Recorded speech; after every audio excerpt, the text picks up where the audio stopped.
podcast. Here is your host, Dean Masich.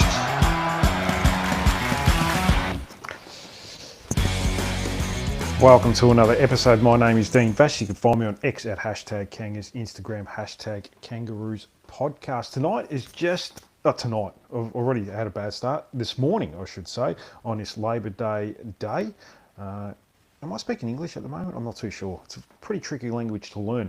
Anyways, this morning, I am just going through my final version team. So that'll be my version 3 team. Solo podcast, no guests on this morning. So it's just probably going to be a quickish pod, probably 15-20 minutes, just go through a bit of news of the VFL that played a couple of days ago. I think it was Saturday lunchtime in a practice match. I'll go through that and go through my final version teams. I'll be back probably tomorrow night with the boys from the Shinboners podcast and the Further North podcast at this stage. We're just trying to make it work at the moment. A lot of things are happening, so definitely try and make that happen tomorrow night around 6:30ish. So look out for that. But we'll see how we go.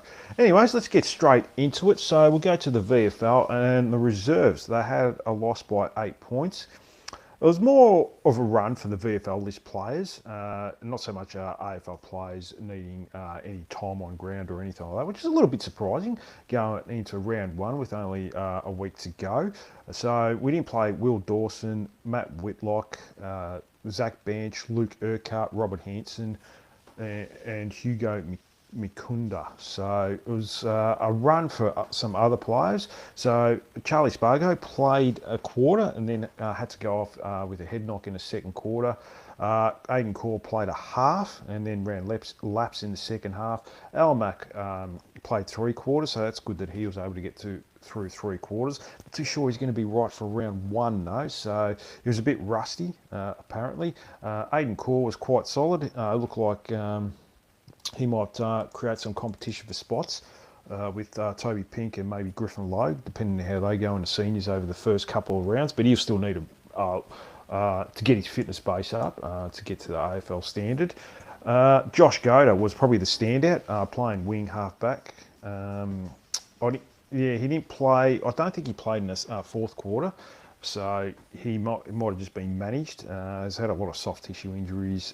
Hasn't had a really good run at it ever since he did his Achilles in round 1 in 2025. So he's looking good though. He's looking very good athletically. Look, he's a very good player. We just need to get him on the park. I know I've joked a few times on here, sort of saying he's deceased or something like that. But I think it was last year. Our wonderful medical team kept he had a soft tissue injury. It was at some point. It might have been a hamstring for about 4 weeks straight. They kept saying he's 3 to 5 weeks away. So, hopefully he can get a good run at it because there's definitely spots available for that rebound defender on AFL list. It's probably an area of the ground we really struggled in.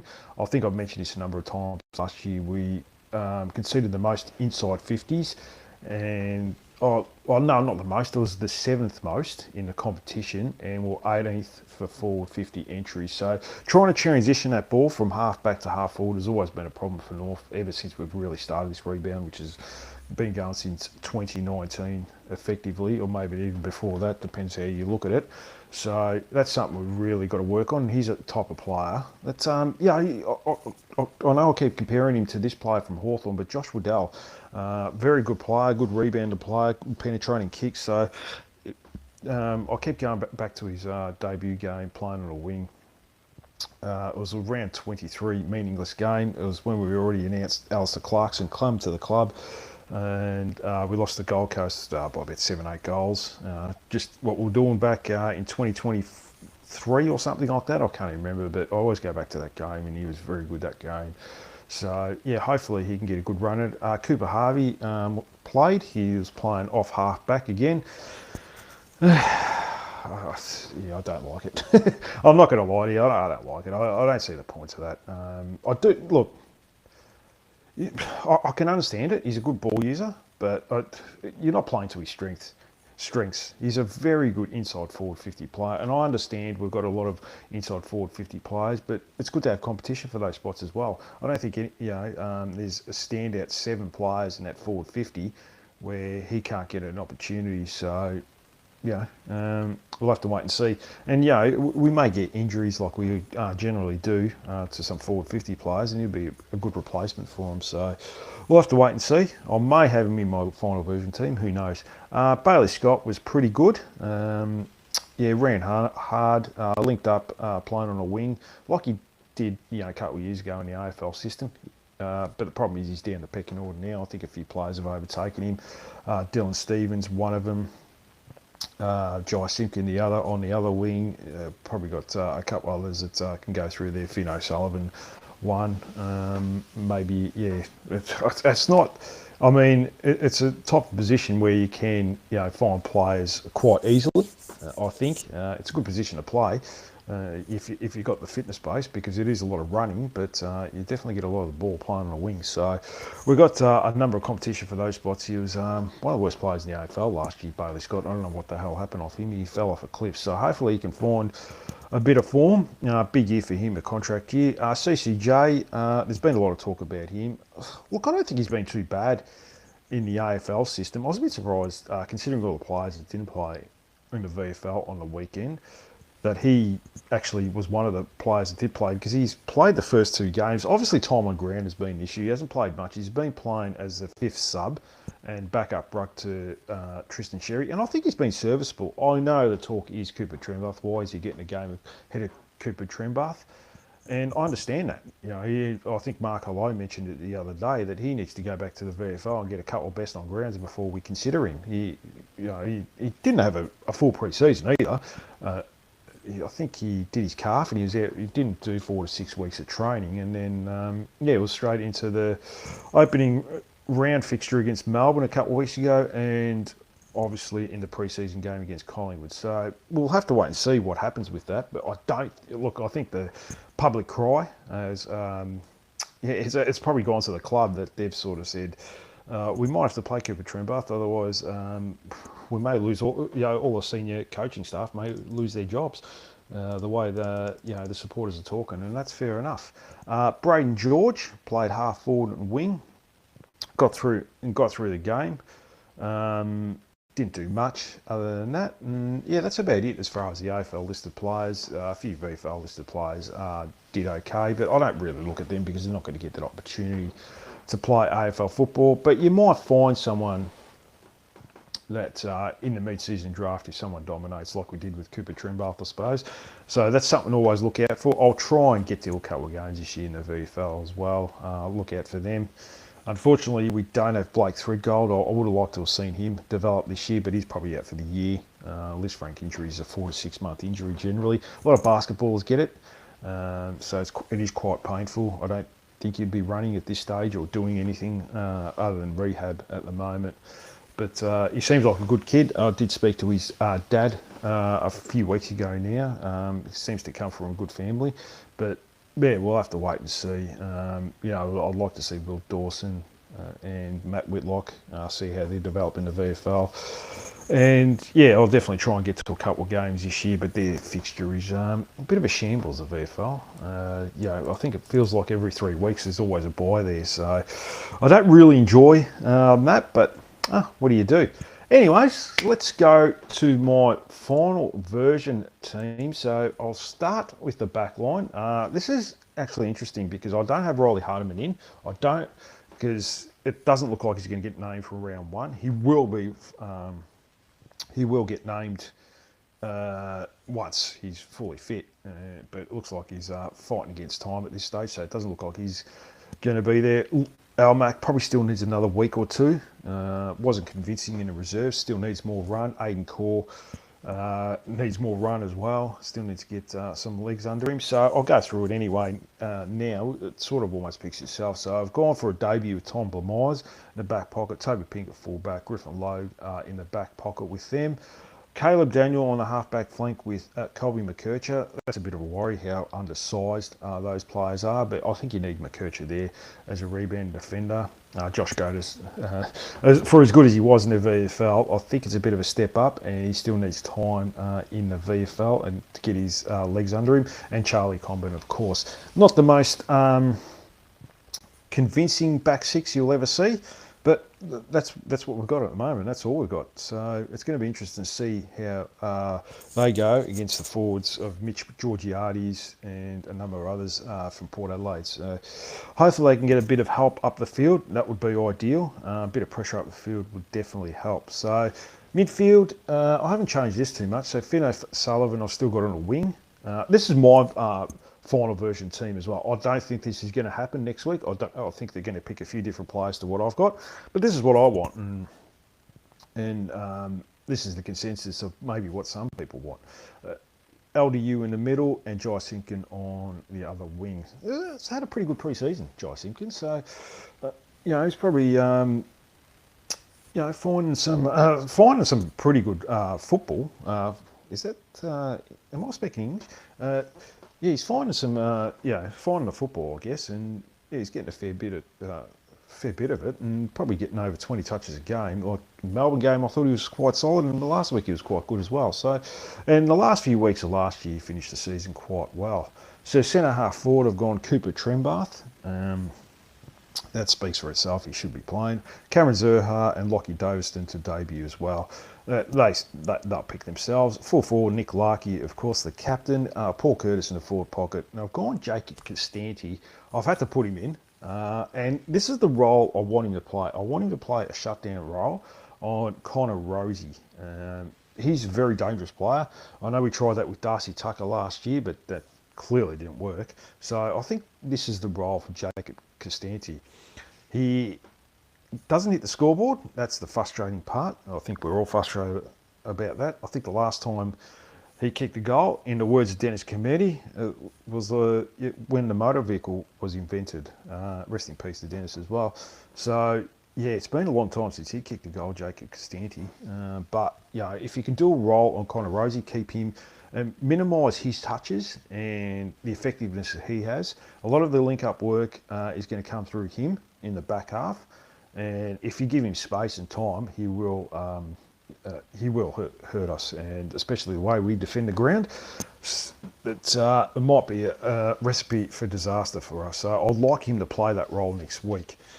Tristan Sherry in the ruck, Harry Sheasel and Tom Powell I've put in the midfield. He's quite good against Collingwood, I thought, last week. Still a midfielder, and with no George Wardlaw at the moment, who's out with a hamstring and a little bit underdone, I think Tom Powell is a pretty good replacement for him. So, yeah, I'd like to see him get that opportunity for the first few weeks. I don't think he's as bad as... not as bad, but he did sign a contract to 2028. He's probably, not a midfielder as the club thinks he is, in the sense that probably the last few weeks of last year, they took him out of the centre bounce. So, yeah, hopefully they'll go with that formula anyway. On the interchange bench, I've gone Luke Parker. Zane Duursma has had a pretty good pre-season, so he definitely deserves the opportunity. So he's a good 7 forward, so he can rotate between Trembath, Zurhaar, Larkey, Curtis when they go on the bench. That definitely gives us an option there. Dylan Stephens is Dylan Stephens, a serviceable player. I think he's one of those players, if you become a good team, he's probably on the outer. I don't think he's in your best 23, but now that we're a poor team, he's probably going to get that opportunity. The club seem to rave about him, not to the extent that they did with Darcy Tucker there for a while, excuse me, but they always talk about his fitness and how he's winning time trials and all that, but he's got to produce it on a football field, and he's been a solid, serviceable player on a wing for the club for the couple of years. I think last year he came into his own a little bit, but the ceiling's not very high, put it that way. I've gone Cooper Harvey as the 7th defender. I've just trust his size a little bit more. It's either between him or Robert Hansen at this stage. Robert Hansen, good ball user. He's probably one of the more highly skilled players at the club. And I trust him when he's got the ball that he's going to hit a target. I can't say that for too many others, to be honest with you. But Cooper Harvey's got good skills. I think the skill set is very similar. Plus, he's a bit of a bigger size. So make that what you will. But I trust Cooper Harvey a little bit more. I don't know if they'll go that direction. Probably not. But, yeah, I mean, it's my team at the end of the day, so we'll have to wait and see. But I've gone Cooper Harvey. And he can play other roles. If you want him to play on the wing, he can play on the wing. If we get an injury to a forward, he can go forward. But at the moment, we've only got that back six, and we don't have that seventh defender anywhere at the moment. So I've gone Cooper Harvey. And my fifth and final player, and I know a lot of people are probably going to come at me for this, but I've gone Zach Fisher. We look very slow. That's what I've noticed in the first couple of weeks of the pre-season, the couple of games in the pre-season. We need a little bit of leg speed on the outside. Can rotate through the forward line and can play up on the wing. Generally good user of football. Good goal sense. Not the most accurate kick at goal, but I still like him. I'm still bullish on him. I think he's a better option than Jake Costanti, but Jake Costanti can play a role for you next week. And yeah, good. He can push up the ground, help out there. Was best on ground in the VFL, not the other day, where we played a practice match the week before. I think it might have been against Collingwood. Yeah, it would have been against Collingwood. So he was best on ground in that one. So I've gone Zach Fisher as my fifth interchange player. He's type of player, like if you don't play him much first half, he's only 10, 20%, almost as a sub. He just comes off for little spells. Second half, when players start to get tired, his pace will come in very handy. Him and Cooper Harvey. So, yeah, look, I mean, we've got a lot of players underdone. I haven't even mentioned Taylor Goad. He would have been in the frame for a round one game. Obviously Riley Hardiman, Luke McDonald's underdone, Aiden Core's underdone. So we're starting to get some players back, but it's probably just a little bit too late, and this season is here before us. So emergencies, Jack Darling. I think they'll pick him, to be honest with you. Look, he's had a good pre-season. I'm just looking for players that, have got, that aren't 34 years old, and I don't understand this obsession with paying players. They've got experience, we've got to try and win games. But does it mean that much? We've won 20 games in the last 5 years. It hasn't changed anything when we've won games and when we've lost by 100 points, whether it's senior experience. And I think it's an important development year for someone like Cooper Trembath. To get 20 games into him this year would be a huge plus, rather than actually playing Jack Darling for 20 games and then keeping Cooper Trembath, just giving him little spells, give him a couple of weeks. All right, he's got to go out of the team because he's got 50% time on ground. And yeah, we've had to play Jack Darling. Nothing against Jack Darling. He's been a good servant of the club, but he can help in the VFL just as much in the AFL. He can work with a Matt Whitlock up in the forward line. I've got no doubt Jack Darling will be a coach, an assistant coach or a development coach somewhere down the line in the AFL system. And I think this is a perfect opportunity for him to come into the system and do something like that. And he can work with a Matt Whitlock and any other forwards that might be coming through. He can still work with Cooper Trembath at training. He can work with Nick Larkey as well, Paul Curtis, Cameron Zerha, Zane Dersma. It's an important year for Zane Dersma. We can't forget that. And there's nothing wrong with having a player like him just helping developing the reserves. And if we're struggling, starting to get some injuries and the forward line's not connecting, Cooper Trembath's getting the game time and he's struggling, he can come in. But we don't have to rush and play him first for round 1, 2, 3, 4. So, yeah, that's my opinion. But everyone's got a different opinion, and some people will say, no, we've got to play Jack Darling to give ourselves the best chance of winning a game of football and kicking a score. So we'll have to wait and see. I've got Robert Hansen, who may play next week, only because, we're short on rebound defenders. It's just too small. Caleb Daniel, McKercher, Robert Hansen, you can't play all three of them. That's my opinion. At least with Cooper Harvey, he's got a bit more size, but I'm sure the club will work something out. And I've gone Luke Urquhart. Who adds a bit of depth to midfield. It was okay last week against Collingwood, but he's down the pecking order at the moment. We've talked about Tom Powell coming in. Finn O'Sullivan will definitely play midfield minutes as well this year. So we want to see a little bit of that.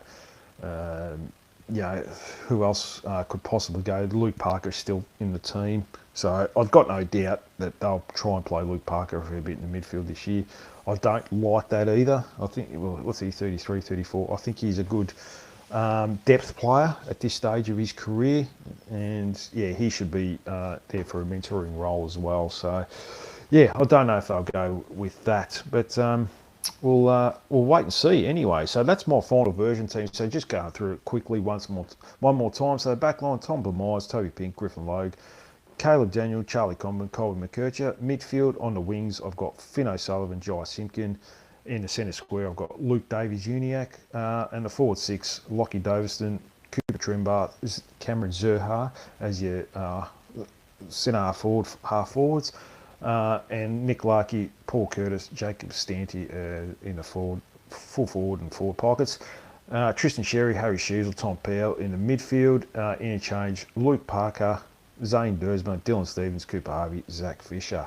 Am I confident we can get the win against Port Adelaide? Not particularly, only because we're a little bit underdone. I think if we had our best team, if you had, you talk about Hardiman, maybe McDonald playing back pocket, mate, a couple of others. Josh Goad I'm still bullish that he could be a good player, but we'll have to wait and see anyway. So.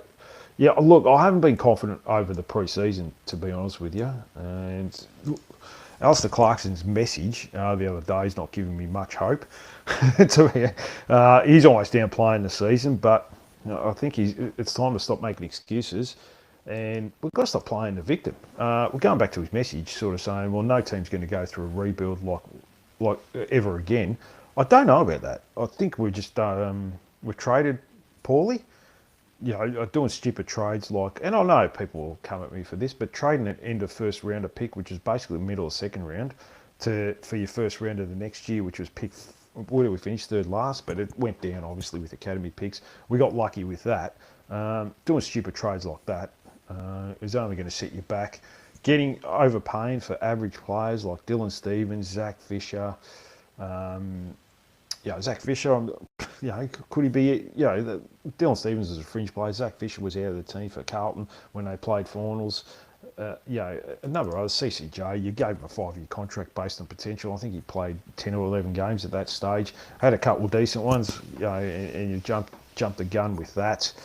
And so I think a lot of our, as much as we'd like to blame the system, I think a lot of our, it's on us. There's no excuses at the end of the day.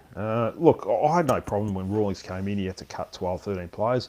They reached their ceiling, a lot of them. Sean Atley, Jamie McMillan, and probably Majak Dore as well. So we had to cut that.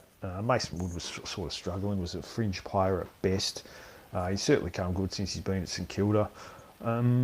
So, yeah, I think, I think he started off okay, but then, getting Will Phillips at pick 3 instead of taking Logan McDonald, you'd like that one back. And besides top picks, we haven't, like Colin McKercher, fair enough. Harry Sheasel, George Wardlaw. Look, the Jason Lord-Francis trade was still shit too.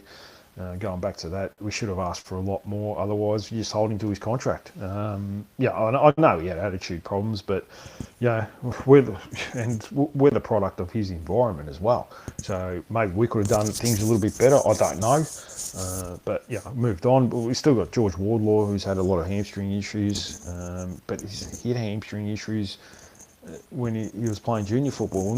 We haven't rectified that, so. I talked about this the other day with George Wardlaw. I'm sorry to go on a bit of a rant. This is probably going on a little bit more than I thought it would. But just going back to George Wardlaw, like we haven't fixed his running technique. His running technique's really poor. And the way he goes into tackles is really poor, head first. And he's hunched over when he's running, so it's putting a lot of extra pressure on his joints and tendons. And I've got no doubt that's contributing to more hamstring issues. It's probably aggravating, and rehab has been obviously is not working. You've declared him fit for a VFL game, and sort of then trying to tell him I'll take it easy, which is just a stupid message to ever tell a player to just hold back a little bit. You should never say that. If your message should be you play and really put yourself in the frame for round 1. I always go back to Allen Iverson and obviously Ted Lasso when he sort of said, go out there and play each game like it's your last. That's how you got to approach it. And yeah, to sort of send a message like that. And then obviously the rehab wasn't right because early on he pings his hamstring and they said, oh, it's just a minor thing. No, he's out for 3 or 4 weeks and he has to start the rehab again. And it's just going to keep happening again and again. Unless he fixes things, I always go back to Cyril Rioli. And I remember watching a Hawthorn, it might have been a sports scientist or something like that, or, you know, something, I don't know, or a fitness person or whatever he was. And he went through Cyril Rioli and he sort of said, yeah, he keeps doing his hamstring. So he did a video analysis of how he was running. And then he said, all right, we've worked on this, we fix it up. And yeah, and all of a sudden he started doing a different running technique and he never had a hamstring issue again. The club hasn't done that. Clearly hasn't done anything like that. So yeah, that's unless they're prepared to fix that and work with him and sort of say, look, don't go in head first when you tackle. It's just stupid. And don't run hunched over as well with a poor running stride. Then you're going to keep doing your hamstring and you're probably going to get a concussion as well. So that's something they've got to work on. Whether they put a helmet on him like they do with Caleb Daniel, I don't know if it does anything, or Trent Sherry. Yeah, we'll have to wait and see. But anyway, sorry to go on a bit of a rant there. So, yeah, that's my final version team. Like I said, I should be back tomorrow night. Hopefully I'll be able to get the boys on in Bailey Tyson and Josh Neal. We'll definitely try and make that work. I know a lot of supporters and fans out there really like when we do a round table together. So I'll definitely try and make that happen. Anyways, that's it from me. Until then, don't forget to like, subscribe, leave a comment, tell me how shit my final version team is, tell me what's wrong with me, why I'm picking Zach Fisher all the time, Cooper Harvey and so forth. Tell me that Jack Darling should be in a team ahead of Cooper Trimbath or someone else anyway. Anyways, that's it from me. I'll be back tomorrow night. Enjoy your Labor Day, enjoy the long weekend. Bye for now and go Roos.